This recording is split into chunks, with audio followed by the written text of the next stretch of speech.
Bienvenidos a Conclusión Internacional, acá por Conclusión TV. Mi nombre es Navis Youssef y hoy tenemos acá al diputado provincial y candidato a diputado nacional, Carlos Delfrade. Carlos, ¿cómo estás?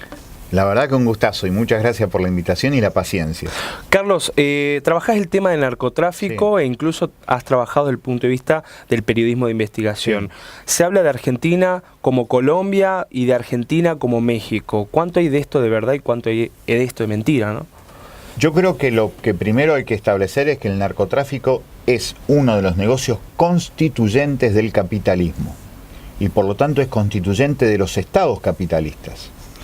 En el mundo desde la década del 60 hasta acá tenés 5 grandes negocios que son las 5 arterias que alimentan al corazón del capitalismo todos los días. El petróleo, las armas, los medicamentos, el narcotráfico en cuarto lugar y la trata de personas. Desde la década del 60 hasta acá, desde el Fondo Monetario Internacional a las Naciones Unidas, pasando por la Organización del Comercio y Desarrollo Europeo, al Banco Mundial, te definen estas 5 vías de acumulación cotidiana del capitalismo. Por lo tanto, este es un negocio paraestatal y multinacional, en donde cada país cumple un rol en el planiferio del negocio. Y eso claramente se vio en la Argentina cuando en el año 2006 México, por imposición de Estados Unidos y Canadá, decidió prohibir la importación de efedrina. La efedrina es la sustancia, el insumo básico que produce después la droga sintética conocida como metanfetamina. Esto es lo que habrán visto series como Breaking Bad, lo van a ver con claridad. Cuando México, por imposición de Estados Unidos y Canadá, decidió aceptar que no va a importar efedrina, porque claramente Estados Unidos tiene un mercado consumidor enorme de casi 40 millones de personas, alguien tiene que reemplazar a México en este planiferio del negocio paraestatal y multinacional del narcotráfico. La Argentina toma ese lugar. Y la Argentina empieza a importar efedrina de una manera fenomenal. Hasta el año 2006, la Argentina importaba 20 kilos de efedrina. 20 kilos de efedrina por año, fundamentalmente de la India. ¿Para qué? Para hacer esos productos de medicamentos que sirven para tener una mayor capacidad torácica. Acordémonos, Maradona queda fuera del Mundial 94 porque había consumido sustancia que tenía que ver con la efedrina.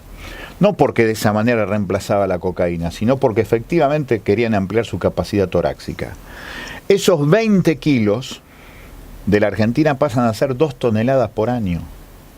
Argentina, de hecho, aparece como el segundo exportador de efedrina, según el informe mundial de drogas de la Organización de Naciones Unidas. Pero no solamente eso, somos segundo exportadores hoy de América hacia Europa y fundamentalmente hacia países asiáticos de metanfetaminas.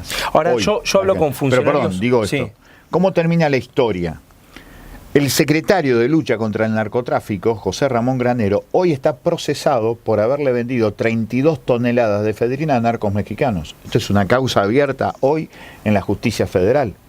Entonces ahí claramente se ve cómo nichos del Estado participan de un negocio absolutamente multinacional como el narcotráfico. Lo que México le impusieron que no haga más, no lo hizo más, pero alguien tenía que cumplir para seguir con el negocio y ese alguien fue la Argentina. Bueno, de hecho hablé con algunos funcionarios de la provincia que off the record me decían que el informe estaba mal configurado, que de hecho el informe que daba Naciones Unidas tenía muchísimos errores. Después también me gustaría hablar de la ruta internacional de la droga. 2 cuestiones en ese sentido, porque es muy interesante la observación que vos haces. El informe que sale todos los años, el día 26 de junio, porque es el Día Internacional de la Lucha contra el Narcotráfico, es un informe de Naciones Unidas que se basa en las fuentes oficiales que cita cada gobierno que integra Naciones Unidas. Exactamente. Pero antes de eso, hay un documento anterior que es de la JIFE, de la Junta Interamericana de Fiscalización de Estupefacientes, JIFE. Esa JIFE es la que establece estos números que después se vuelcan al informe de los 26 de junio. Entonces, más allá de lo que te digan los funcionarios provinciales, lo que queda claro es que esos datos tienen que ver con las fuerzas de seguridad nacionales y después lo poco o lo mucho que hace la CEDRONAR a través de su observatorio de drogas en donde aparecen estos números. Yo no lo cuestionaría tanto, en todo caso diría hasta qué punto los gobiernos provinciales son corresponsables o no de eso de que efectivamente ocurre a nivel nacional. Otra cosa tiene que ver con la ruta de la droga. También el gobierno provincial había dicho que Santa Fe era un lugar de paso, pero otros lugares, otras provincias decían, bueno, pero ¿por qué nosotros no somos lugar de paso y sí Santa Fe? Poniendo la lupa, digamos, la gestión socialista. Dame la ruta de la droga. ¿De dónde viene la droga? ¿Cuál es la ruta de la marihuana, de la cocaína que llega acá? En abril de 1978 llega el primer cargamento de 200 kilos de cocaína al puerto de Rosario, a la zona franca de Bolivia. Lo fue a recibir en aquel momento el ex almirante Emilio Eduardo Macera, nada más y nada menos. Eso se plantó y se planteó como si fueran 200 kilos de azúcar. Todos los funcionarios de la dictadura de Banzer, que después fueron los mismos funcionarios de lo que se denominó la narcodictadura de Arce Gómez y García Mesa, estuvieron presentes en Rosario ese día. Estamos hablando de Bolivia, ¿no? Funcionarios, Bolivia. Altos funcionarios de Bolivia, expresidente, de hecho, Hugo Banzer Suárez. Exactamente. Y Hugo Banzer, allí lo que manda, esos supuestos 200 kilos de azúcar, terminan siendo denunciados verdaderamente como 200 kilos de cocaína por un ex integrante del ejército argentino, Gustavo Bueno, que era integrante además de las patotas paramilitares que secuestraban personas acá en la provincia de Santa Fe, termina declarando esto en la justicia federal brasileña en 2009. Y lo cuenta en un libro maravilloso, Aida Levy, que era la mujer del verdadero gran rey de la cocaína que tuvo América Latina, que era Roberto Suárez Gómez. Roberto Suárez Gómez es conocido como el rey de la cocaína. Fue el primer distribuidor de cocaína para que Pablo Escobar Gaviria se convirtiera en lo que fue después en Medellín. En ese libro se dice que aquel cargamento fueron 200 kilos de cocaína y que fue un acuerdo de la dictadura boliviana con Roberto Suárez Gómez, con la dictadura de Videla, que tenía acá en Rosario a su representante, que era Galtieri, porque era el comandante del segundo cuerpo de ejército con jurisdicción en las provincias de Santa Fe, Chaco, Formosa, Misiones, Corrientes y Entre Ríos. Lo que dice de una forma extraordinaria Gustavo Bueno, el ex integrante del ejército argentino, es que la orden que él tenía de parte de Galtieri era liberar la zona noroeste de la Argentina para que empiecen a aparecer las rutas de la cocaína. 1978. Desde el 78 hasta hoy, en estos casi 40 años, queda claro que la ruta 34 es la ruta de la cocaína, atraviesa Santa Fe. Que atraviesa Santa Fe y es en Santa Fe donde se distribuye. Y la ruta 11 que tiene que ver con la ruta de la marihuana. Hoy hay una reconfiguración igualmente de todo eso, pero esa ruta durante 40 años no cambió el medio de comunicación terrestre, lo que sí cambiaron los administradores o los cobradores de peaje. Entonces allí aparecen distintas bandas, con una particularidad en la provincia de Santa Fe. Nosotros le entregamos el segundo banco estatal de la República Argentina a lavadores de narcotráfico como eran los hermanos Rom. Cuando se privatiza el Banco Provincial de Santa Fe, se lo dimos al Banco General de Negocios, un banco de quinta categoría del Uruguay que tenía a los hermanos Ron como gerentes. Los hermanos Ron terminan presos en los Estados Unidos por lavadores de narcotráfico. Entre 1998 y el año 2003, la provincia de Santa Fe tiene el banco estatal a favor de los lavadores del narcotráfico. Es una fenomenal prueba de por qué después Santa Fe se convierte en lo que se convierte. Le dimos la geografía del lavado de dinero al narcotráfico en la provincia de Santa Fe. ¿Cómo después te vas a quejar de lo que tuvimos que sufrir, especialmente del año 2012 hasta el presente? Y ahora, ¿y cuál es el rol de la justicia? Porque yo veo que hay jueces que saltan de la justicia a la política casi como si tuvieran esa potestad o esa moral pública como para ofrecerse a la población y decir, bueno, nosotros estuvimos acá con mucho coraje, ahora saltamos y somos parte de la oferta electoral. ¿Qué mirada tenés con eso? En primer lugar, yo creo que, como te dije, el negocio del narcotráfico es paraestatal. Para decirlo como lo dice un gran filósofo de la sociología criminal crítica, como es Marcelo Saín. Marcelo Saín dice, el crimen organizado forma parte del Estado.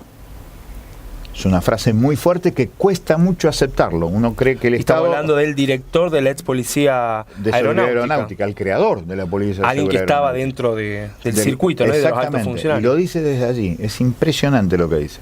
Nosotros decimos negocio paraestatal porque demostramos a través de la investigación periodística estos hechos que te voy relatando. La dictadura de Banzer y la dictadura de Videla se encuentran para liberar la ruta del narcotráfico que se inicia con un cargamento de 200 kilos de cocaína en el puerto de Rosario.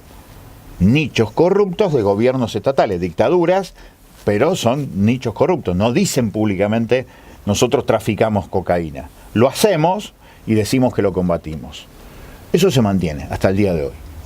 Entonces, si el crimen organizado está regulado desde los nichos corruptos del Estado, la justicia, tanto la federal como la provincial, forman parte de la urdimbre de complicidad que genera eso. Y nosotros estamos convencidos de eso. Nosotros tenemos... ¿Por eso fuiste muy crítico de Rodenas? Lo de Rodenas es inexplicable. Rodenas tiene dos causas para explicar que hasta el día de hoy no lo ha explicado. Cuando ella investiga el atentado contra Bonfatti, que es el atentado de la democracia recuperada más fuerte que tenemos en Argentina, porque casi matan al gobernador del segundo estado de la República Argentina, un hecho sin antecedentes en la democracia recuperada en estos 33 años, Rodenas pone un testimonio de un testigo de identidad reservada en donde dice que por decisión de los jefes narcos de Rosario se decide darle un hecho que le meta miedo a Bonfatti, porque se había publicado en la tapa del diario La Capital una foto en una fiesta de los canteros en donde aparecían los principales líderes narcos de Rosario, hasta incluso el jefe de la barra brava de Central. Cuando eso aparece ahí, ellos dicen, acá se rompieron reglas de juego. Mirá qué impresionante, esto lo dice todo un testigo de identidad reservada.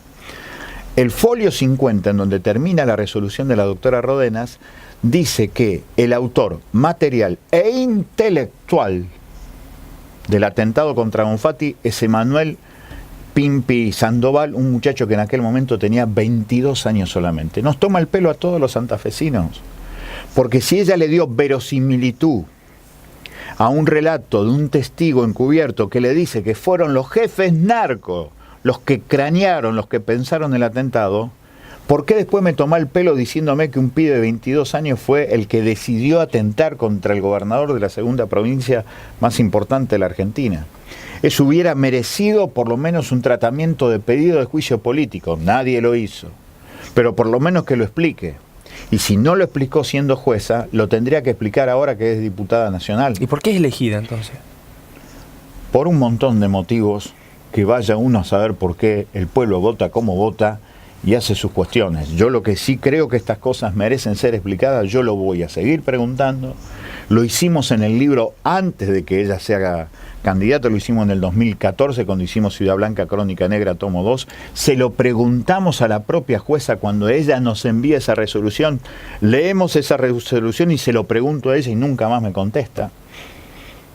Porque yo le decía, ¿cómo puede ser que usted me diga que los jefes narcos planean el atentado y después me diga que el que craneó eso termina siendo un pibe de 22 años?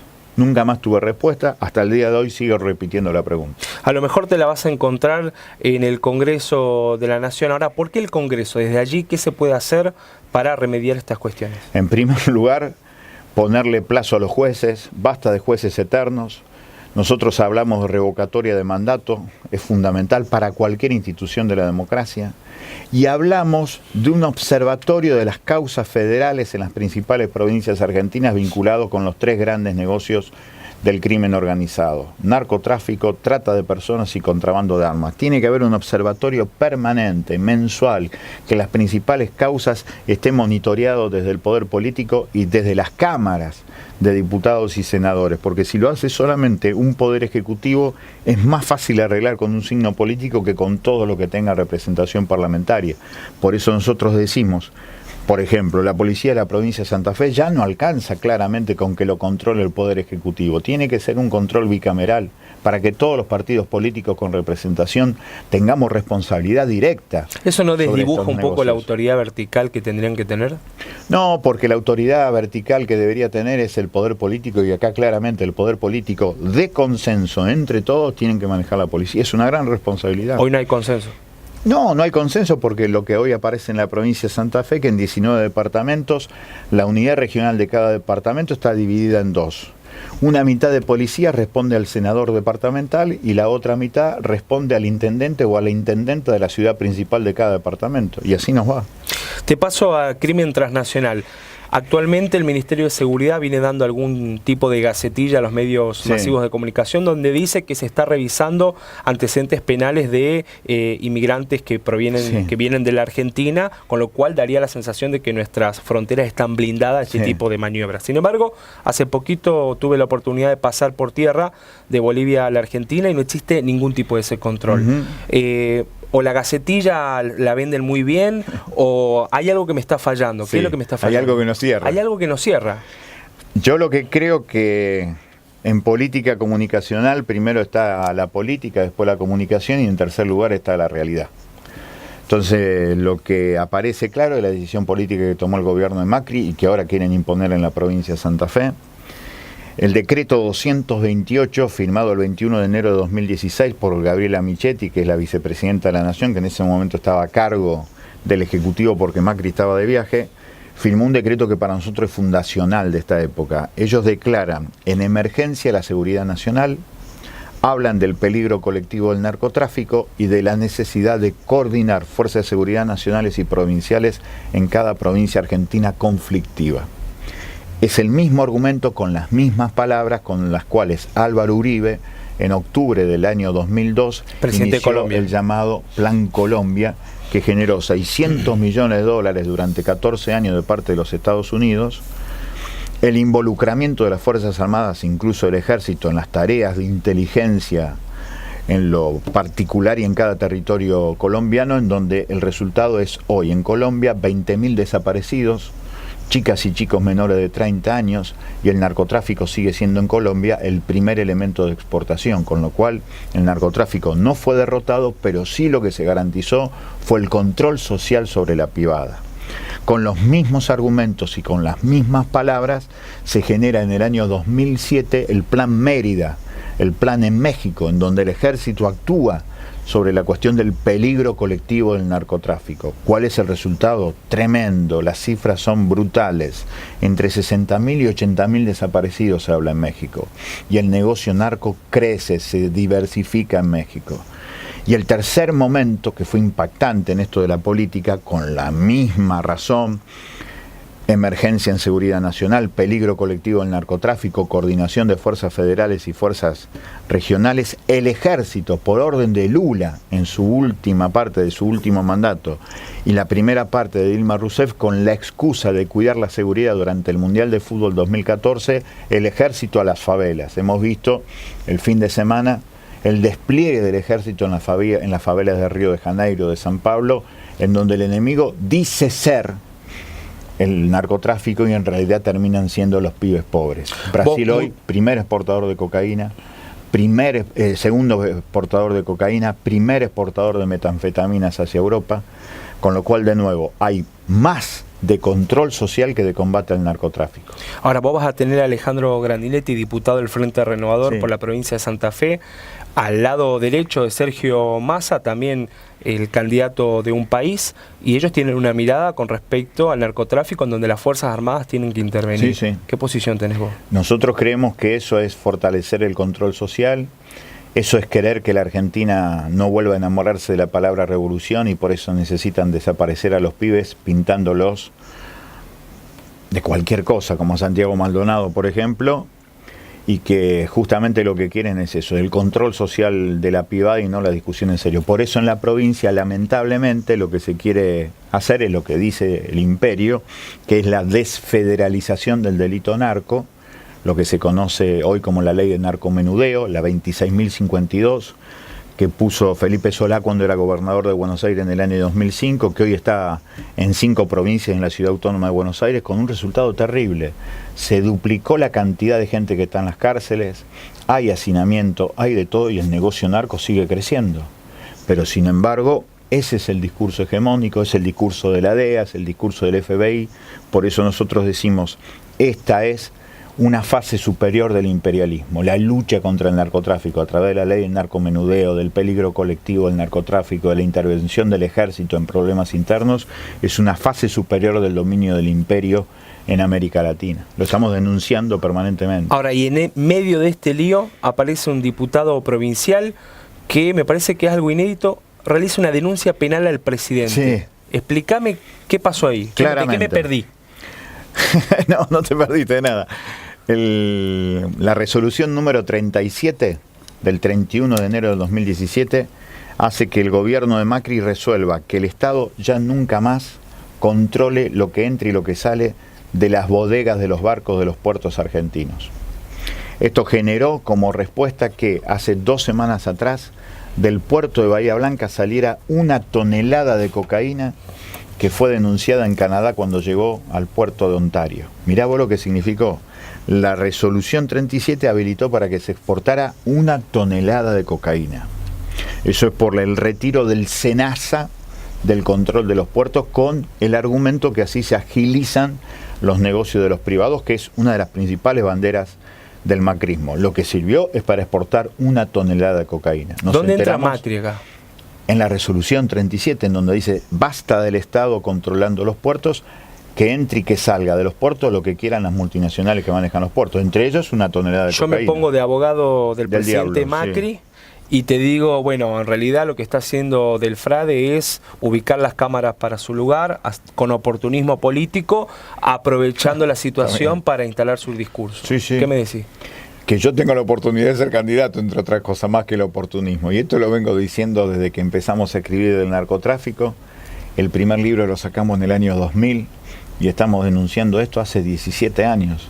Lo que le hemos agregado información que lo que hace es profundizar, a mi entender, un marco de cada vez mayor y profunda dependencia y al mismo tiempo una fenomenal desprotección de la salud del pueblo argentino. Por eso le hicimos la denuncia al presidente de la Nación por esa resolución 37, porque al sacar al Estado de lo que entra y lo que sale de los puertos, entra en peligro la salud del pueblo argentino. Y eso es lo que dice el artículo 215 del Código Penal, que dice que comete traición a la patria aquel que con sus medidas menoscaba la integridad nacional. A nosotros no nos cabe duda que se menoscaba la integridad nacional haciendo que por los puertos entre y salga lo que se les antoje a las multinacionales que hoy además están alquilando esos lugares cuya propiedad en definitiva es del pueblo argentino. Ahora, existen varios candidatos que buscan ponerle un freno a la Casa Rosada, como por ejemplo Karen Tepp. ¿Por qué la gente debería votar por Carlos del Frade y no, por ejemplo, por la propuesta de Ciudad Futura o por la propuesta, por ejemplo, de Unidad Ciudadana con Agustín Rossi, que también viene hablando de ponerle un freno a la Casa Rosada? Lo de la Unidad Ciudadana es porque en definitiva el kirchnerismo, en lo mejor que ha producido el kirchnerismo, yo soy de la idea de que hay que reconocer lo bueno y también hay que reconocer lo malo. Lo bueno que produjo el kirchnerismo se empata a sí mismo cuando pone candidatos que detrás de las rodenas anticipan lo peor de la burocracia sindical, que fueron matones, prepotentes, y cuando ven un zurdo lo quieren matar. Entonces lo mejor del progresismo, el kirchnerismo, está empatado en sí mismo con esos candidatos. No le creemos.